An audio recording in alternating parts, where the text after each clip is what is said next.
नमस्कार दोस्तों, स्वागत है आप सभी का टेल्स विद सुधा में। अगर आपने अभी तक मेरे चैनल को सब्सक्राइब नहीं किया है तो प्लीज़ इसे आई सब्सक्राइब करें और साथ ही बेल आइकन को भी प्रेस करें, जिससे मेरे आने वाले वीडियोस के नोटिफिकेशन आपको मिलते रहें। आज मैं उषा प्रियंवदा की जो कहानी आपके लिए लेकर आई हूँ उसका शीर्षक है वापसी। तो चलिए आज की कहानी शुरू करते हैं। गजाधर बाबू ने कमरे में रखे हुए सामान पर एक नज़र दौड़ाई। 2 बक्से, डोलची, बाल्टी। यह डिब्बा कैसा है गणेशी? उन्होंने पूछा।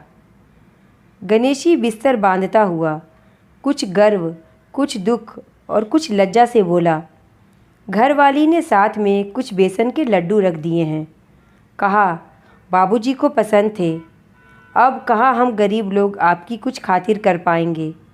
घर जाने की खुशी में भी गजाधर बाबू ने एक विषाद का अनुभव किया, जैसे एक परिचित स्नेह आदर में सहज संसार से उनका नाता टूट रहा था।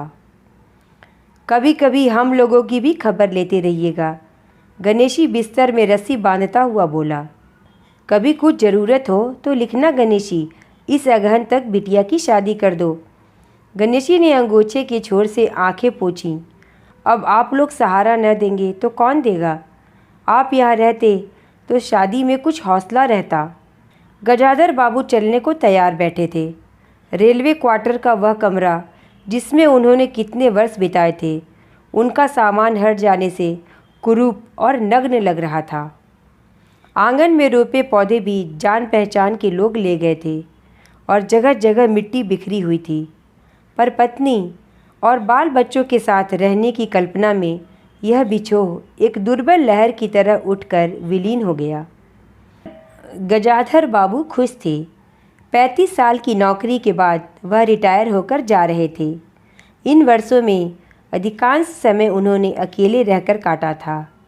उन अकेले क्षणों में उन्होंने इसी समय की कल्पना की थी जब वह अपने परिवार के साथ रह सकेंगे। इसी आशा के सहारे वह अपने अभाव का बोझ ढो रहे थे। संसार की दृष्टि से उनका जीवन सफल कहा जा सकता था। उन्होंने शहर में एक मकान बनवा लिया था। बड़े लड़के अमर और लड़की कांति की शादियां कर दी थीं। 2 बच्चे ऊंची कक्षाओं में पढ़ रहे थे। गजाधर बाबू नौकरी के कारण प्रायः छोटे स्टेशनों पर रहे और उनके बच्चे और पत्नी शहर में, जिससे उनकी पढ़ाई में बाधा न हो। गजाधर बाबू स्वभाव से बहुत स्नेही व्यक्ति थे और स्नेह के आकांक्षी भी। जब परिवार साथ था, ड्यूटी से लौटकर बच्चों से हंसते बोलते, पत्नी से कुछ मनोविनोद करते। उन सब के चले जाने से उनके जीवन में गहरा सूनापन भर उठा।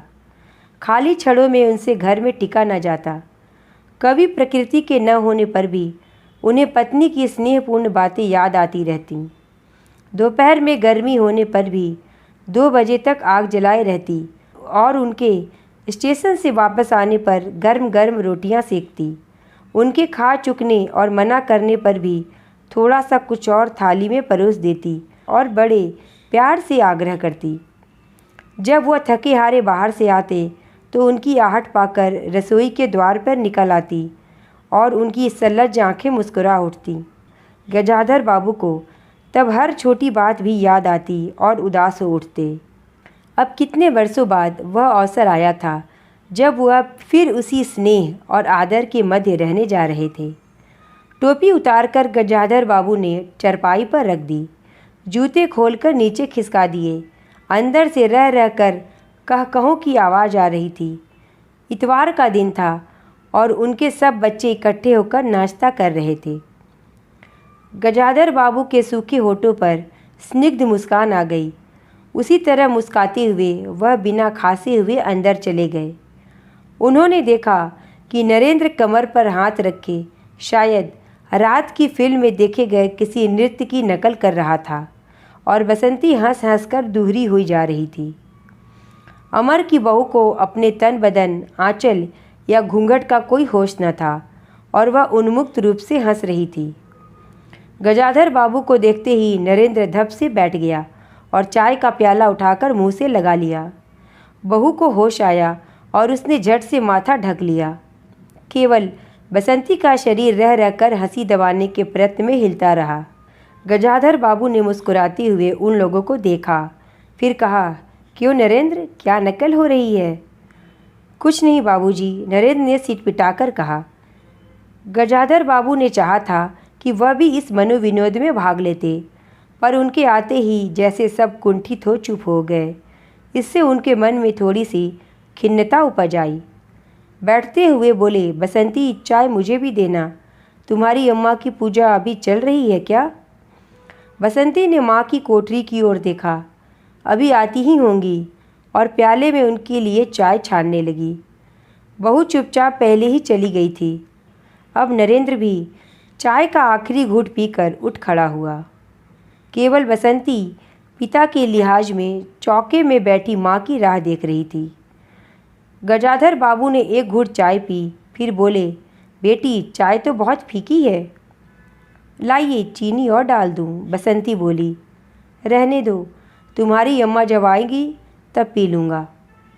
थोड़ी देर में उनकी पत्नी हाथ में अर्घ का लोटा लिए निकली और अशुद्ध स्तुति कहते हुए तुलसी में जल डाल दिया। उन्हें देखते ही बसंती भी उठ गई। पत्नी ने आकर गजाधर बाबू को देखा और कहा, अरे आप अकेले बैठे हैं, ये सब कहाँ गए? गजाधर बाबू के मन में फांस सी कसक उठी। बोले, अपने अपने काम में लग गए हैं, आखिर बच्चे ही हैं। पत्नी आकर चौके में बैठ गई। उन्होंने नाक भौं चढ़ाकर चारों ओर जूठे बर्तनों को देखा और फिर कहा, सारे जूठे बर्तन पड़े हैं, इस घर में धर्म कर्म कुछ है ही नहीं। पूजा करके सीधे चौके में घुसो। फिर उन्होंने नौकर को पुकारा। जब उत्तर न मिला तो एक बार और उच्च स्वर में पुकारा। फिर पति की ओर देखकर बोली, बहू ने भेजा होगा बाजार, और एक लंबी सांस लेकर चुप हो गई। गजाधर बाबू बैठकर चाय और नाश्ते का इंतजार करते रहे। उन्हें अचानक ही गणेशी की याद आ गई। रोज़ सुबह पैसेंजर आने से पहले वह गरम गरम पूरियाँ और जलेबियाँ और चाय लाकर रख देता था। चाय भी कितनी बढ़िया, कांच के गिलास में ऊपर तक भरी लबालब, पूरे 2.5 चम्मच चीनी और गाढ़ी मलाई। पैसेंजर भले ही रानीपुर लेट पहुँचे, गणेशी ने चाय पहुँचाने में कभी देर नहीं की। क्या मजाल कि कभी उससे कुछ कहना पड़े। पत्नी का शिकायत भरा स्वर सुनकर उनके विचारों में व्याघात पहुँचा। वह कह रही थी, सारा दिन इसी खिचखिच में निकल जाता है। इस गृहस्थी का धंधा पीटते पीटते उम्र बीत गई, कोई जरा हाथ भी नहीं बटाता। बहू क्या किया करती है? पड़ी रहती है। बसंती को कहो तो वह कहेगी कॉलेज जाना होता है। गजाधर बाबू ने जोश में आकर बसंती को आवाज़ दी। बसंती भाभी के कमरे से निकली तो गजाधर बाबू ने कहा, बसंती, आज से शाम का खाना बनाने की जिम्मेदारी तुम पर है। सुबह का भोजन तुम्हारी भाभी बनाएगी। बसंती मुंह लटकाकर बोली, बाबूजी, पढ़ना भी तो होता है। गजाधर बाबू ने प्यार से समझाया, तुम सुबह पढ़ लिया करो। तुम्हारी माँ बूढ़ी हो गई है, अब वह शक्ति नहीं बची है। तुम हो, तुम्हारी भाभी है, दोनों को मिलकर काम में हाथ बटाना चाहिए। बसंती चुप रह गई। उसके जाने के बाद उसकी माँ ने धीरे से कहा, पढ़ने का तो बहाना है, कभी जी ही नहीं लगता। लगे कैसे? शीला से ही फुर्सत नहीं। बड़े बड़े लड़के हैं उस घर में, हर वक्त वहाँ घुसा रहना मुझे नहीं सुहाता। मना करूँ तो सुनती भी नहीं। घर में गजाधर बाबू के रहने के लिए कोई स्थान न बचा था। जैसे किसी मेहमान के लिए कुछ अस्थायी प्रबंध कर दिया जाता है, उसी प्रकार बैठक में कुर्सियों को दीवार से सटाकर बीच में गजाधर बाबू के लिए पतली सी चारपाई डाल दी गई थी। गजाधर बाबू उस कमरे में पड़े पड़े कभी कभी अनायास ही इस अस्थायित्व का अनुभव करने लगते। उन्हें याद आती उन रेलगाड़ियों की जो आती और थोड़ी देर रुककर किसी और लक्ष्य की ओर चली जाती। घर छोटा होने के कारण बैठक में ही अब वह प्रबंध किया गया था। उनकी पत्नी के पास अंदर एक छोटा कमरा अवश्य था, पर वह एक ओर अचार के मर्तबान, दाल चावल के कनस्तर और घी के डिब्बों से घिरा था। दूसरी ओर पुरानी रजाइयाँ दरियों में लिपटी और रस्सी से बंधी हुई रखी थीं। उनके पास एक बड़े से टीन के बक्स में घर भर के गर्म कपड़े थे। बीच में एक अलंगनी बंधी हुई थी जिस पर प्रायः बसंती के कपड़े लापरवाही से पड़े रहते थे। वह अक्सर उस कमरे में नहीं जाते थे। घर का दूसरा कमरा अमर और उसकी बहू के पास था। तीसरा कमरा जो सामने की ओर था बैठक था। गजाधर बाबू के आने से पहले उसमें अमर के ससुराल से आया बेत का 3 कुर्सियों का सेट पड़ा था। कुर्सियों पर नीली गद्दियाँ और बहू के हाथों के कड़े कुशन थे। जब कभी उनकी पत्नी को कोई लंबी शिकायत करनी होती तो वह अपनी चटाई बैठक में डाल जाती थी। वह एक दिन चटाई लेकर आ गई तो गजाधर बाबू ने घर गृहस्थी की बातें छेड़ी। वह घर का रवैया देख रहे थे। बहुत हल्के से उन्होंने कहा कि अब हाथ में पैसा कम रहेगा, कुछ खर्चा कम करना चाहिए। उनकी पत्नी ने कहा, सभी खर्च तो वाजिब वाजिब हैं, न मन का पहना न ओढ़ा। गजाधर बाबू ने आहत विस्मित दृष्टि से पत्नी को देखा। उनसे अपनी हैसियत छिपी न थी। उनकी पत्नी तंगी का अनुभव कर उसका उल्लेख करती, यह स्वाभाविक था, लेकिन उनमें सहानुभूति का पूर्ण अभाव गजाधर बाबू को बहुत खटका। उनसे यदि राय बात की जाती कि प्रबंध कैसे हो तो उन्हें चिंता कम, संतोष अधिक होता, लेकिन उनसे तो केवल शिकायत ही की जाती थी, जैसे परिवार की सब परेशानियों के लिए वही जिम्मेदार हों। तुम्हें किस बात की कमी है अमर की माँ? घर में बहू है, लड़के बच्चे हैं, सिर्फ रुपये से ही आदमी अमीर नहीं होता। गजाधर बाबू ने कहा और कहने के साथ ही अनुभव किया। यह उनकी आंतरिक अभिव्यक्ति थी, ऐसी जो उनकी पत्नी नहीं समझ सकती। हाँ, बड़ा सुख है ना बहू से, आज रसोई करने गई है, देखो क्या होता है, कहकर पत्नी ने आंखें मूंदी और सो गई। गजाधर बाबू बैठे हुए पत्नी को देखते रहे। यही थी क्या उनकी पत्नी, जिसके हाथों के कोमल स्पर्श, जिसकी मुस्कान की याद में उन्होंने संपूर्ण जीवन काट दिया था। उन्हें लगा कि वह लावण्यमयी युवती जीवन की राह में कहीं खो गई और उसकी जगह आज जो स्त्री है वह मन और प्राणों के लिए नितांत अपरिचिता है।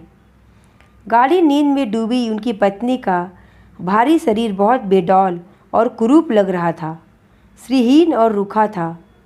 गजाधर बाबू देर तक निस्वंग दृष्टि से पत्नी को देखते रहे और फिर लेटकर छत की ओर ताकने लगे।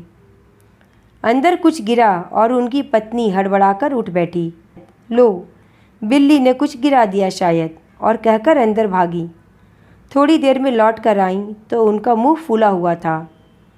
देखा बहू को, चौका खुला छोड़ आई, बिल्ली ने दाल की पतीली गिरा दी, सभी खाने को हैं, अब क्या खिलाऊंगी? वह सांस लेने को रुकी और बोली, 1 तरकारी और 4 पराठे बनाने में सारा डिब्बा घी उड़ेल कर रख दिया। जरा सा दर्द नहीं है, कमाने वाला हाड़ तोड़े और यहाँ चीज़ें लुटें। मुझे तो मालूम था यह सब काम किसी के बस का नहीं है।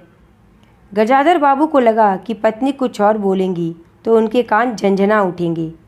होठ भींच करवट लेकर उन्होंने पत्नी की ओर पीठ कर ली। रात का भोजन बसंती ने जानबूझकर ऐसा बनाया कि कौर तक निगला ना जा सके। गजाधर बाबू चुपचाप खाकर उठ गए, पर नरेंद्र थाली सरकाकर उठ खड़ा हुआ और बोला, मैं ऐसा खाना नहीं खा सकता। बसंती तुनक कर बोली, तो न खाओ, कौन तुम्हारी खुशामद कर रहा है? तुमसे खाना बनाने को किसने कहा था? नरेंद्र चिल्लाया। बाबूजी ने। बाबूजी को बैठे बैठे बस यही सूझता है। बसंती को उठाकर माँ ने नरेंद्र को मनाया और अपने हाथ से कुछ बनाकर खिलाया। गजाधर बाबू ने बाद में पत्नी से कहा, इतनी बड़ी लड़की हो गई और उसे खाना बनाने तक का शऊर नहीं आया। अरे आता सब कुछ है, अगर करना नहीं चाहती, पत्नी ने उत्तर दिया।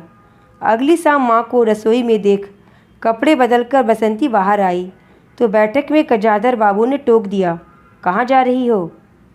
पड़ोस में शीला के घर, बसंती ने कहा। कोई ज़रूरत नहीं है, अंदर जाकर पढ़ो, गजाधर बाबू ने कड़े स्वर में कहा। कुछ देर अनिश्चित खड़े रहकर बसंती अंदर चली गई। गजाधर बाबू शाम को रोज़ टहलने जाते थे। लौट कर आए तो पत्नी ने कहा, क्या कह दिया बसंती से? शाम से मुंह लपेटे पड़ी है, खाना भी नहीं खाया। गजाधर बाबू खिन्न हो गए। पत्नी की बात का उन्होंने उत्तर नहीं दिया। उन्होंने मन में निश्चय कर लिया कि बसंती की शादी जल्द ही कर देनी है। उस दिन के बाद बसंती पिता से बची बची रहने लगी। जाना हो तो पिछवाड़े से जाती। गजाधर बाबू ने दो एक बार पत्नी से पूछा तो उत्तर मिला, रूठी हुई है। गजाधर बाबू को और रोष हुआ।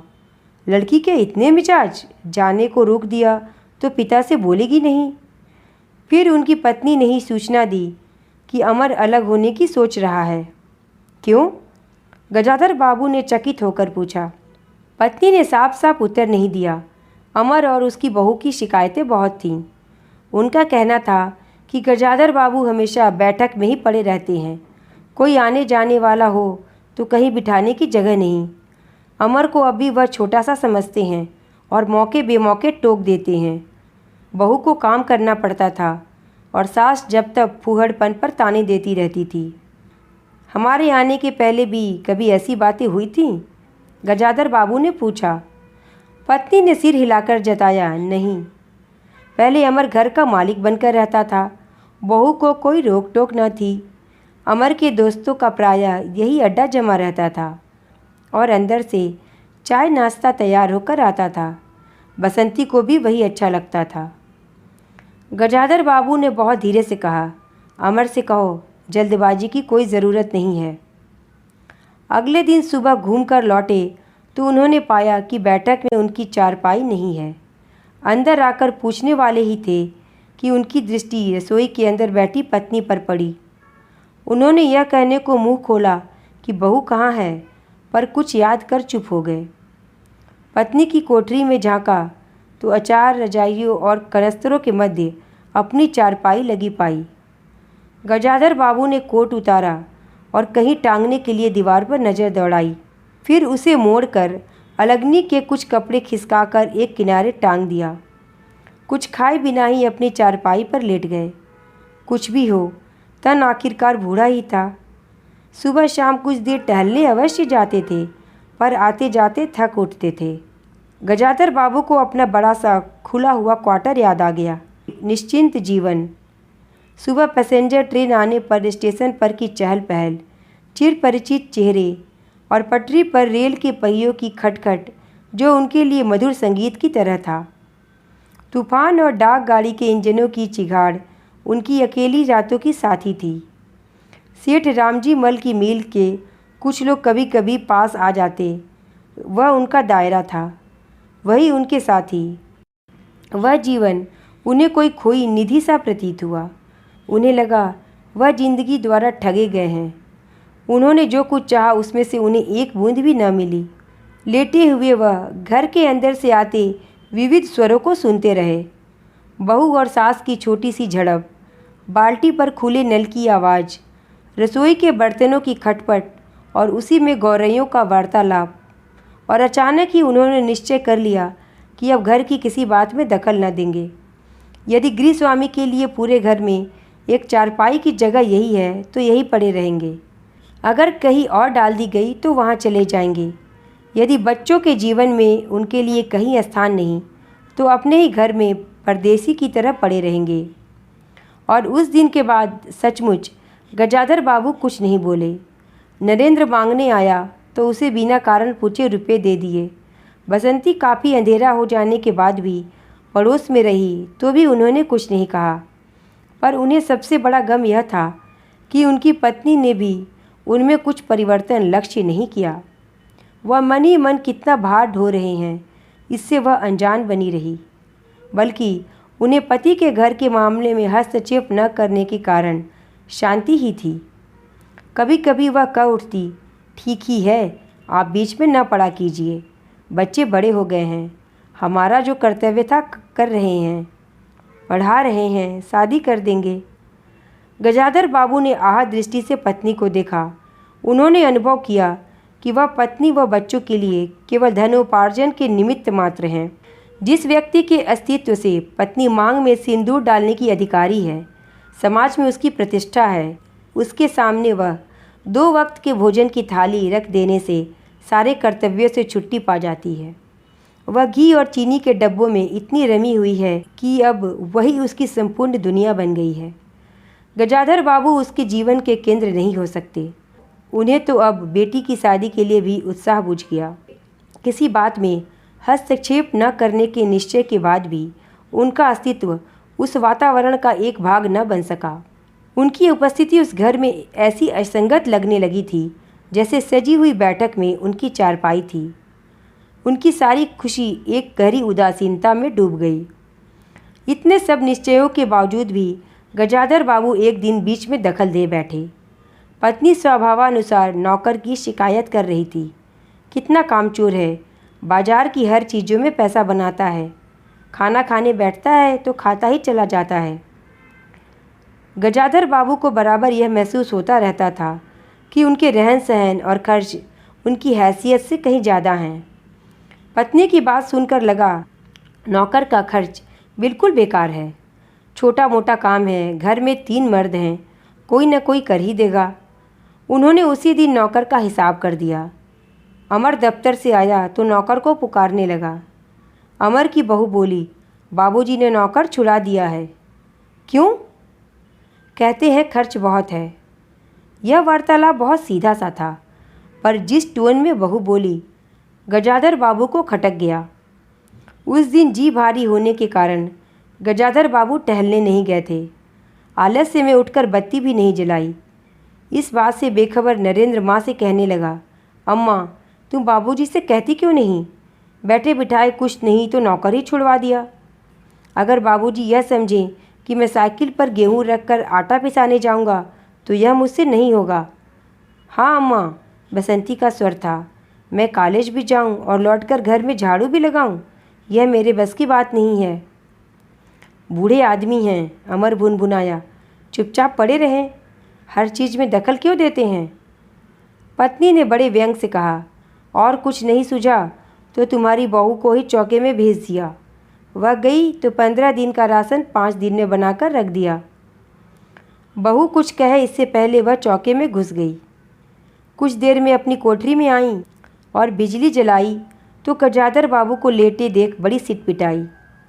गजाधर बाबू की मुख मुद्रा से वह उनके भावों का अनुमान न लगा सकी। वह चुप, आंखें बंद किए लेटे रहे। एक दिन गजाधर बाबू चिट्ठी हाथ में लिए अंदर आए और पत्नी को पुकारा। वह भीगे हाथ लिए निकली और आंचल से पोंछती हुई पास आ खड़ी हुई। गजाधर बाबू ने बिना किसी भूमिका के कहा, मुझे सेठ रामजी मल की चीनी मिल में नौकरी मिल गई है। खाली बैठे रहने से तो अच्छा है 4 पैसे घर में आएँ। उन्होंने तो पहले ही कहा था, मैंने मना कर दिया था। फिर कुछ रुककर जैसी बुझी हुई आग में एक चिंगारी चमक उठे। उन्होंने धीमे स्वर में कहा, मैंने सोचा था बरसों तुम सबसे अलग रहने के बाद अवकाश पाकर परिवार के साथ रहूँगा। खैर, परसों जाना है, तुम भी चलोगी? मैं? पत्नी ने सक पकाकर कहा, मैं चलूँगी तो यहाँ क्या होगा? इतनी बड़ी गृहस्थी, फिर सयानी लड़की। बात बीच में काटकर गजाधर बाबू ने हताश स्वर में कहा, ठीक है, तुम यही रहो, मैंने तो ऐसे ही कहा था, और गहरे मौन में डूब गए।